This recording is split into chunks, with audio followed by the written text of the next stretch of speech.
नमस्कार मित्रांनो, मी ज्योतिष वास्तू सल्लागार नितीन भगत.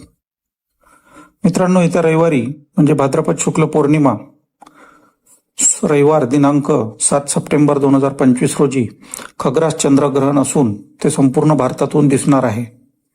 मित्रांनो, या खग्रास चंद्रग्रहणाच्या निमित्ताने आपल्याला वेद वगैरे केव्हापासून पाळायचे आहे, ग्रहणामध्ये काय आपल्याला पथ्यपाणी पाळायचं आहे, या संदर्भात माहिती आजच्या व्हिडिओमधून आपण बघणार आहोत. मित्रांनो, या रविवारी होणाऱ्या खग्रास चंद्रग्रहणाचे वेद जे आहेत ते दुपारी 12:52 सुरू होत असून आबाल, वृद्ध, आजारी व्यक्तींनी किंवा गर्भवती स्त्रियांनी मात्र सायंकाळी 5 वाजल्यापासून वेद पाळले तरी चालतील. संध्याकाळी 5 वाजतापासून वेद चालू होत असून ग्रहण संपेपर्यंत हे वेद आपल्याला पाळायचे आहेत.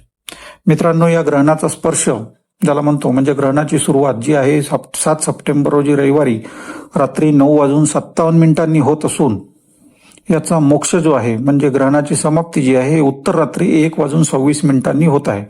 म्हणजे रविवार संपून रात्री 12 नंतर 1:26 सोमवार लागेल. सोमवारची सकाळ 1:26 ग्रहणाचा मोक्ष असून ग्रहणाचा जो पर्वकाल आहे, पर्वकाल म्हणजे संपूर्ण ग्रहण जे आहे ते 30:29 आहे.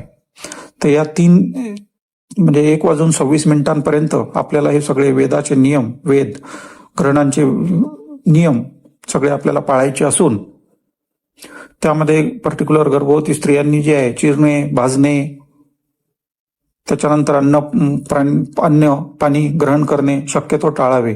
त्या पर्व काळामध्ये व वेदाच्या काळामध्ये शक्यतो घरामध्ये बसून धार्मिक ग्रंथांचे पठण करणे, पोथीचे पारायण करणे, त्याच्यानंतर मंत्रजप वगैरे इत्यादी धार्मिक कृतींमध्ये हा वेळ घालवावा असे आपल्याला शास्त्र सांगते.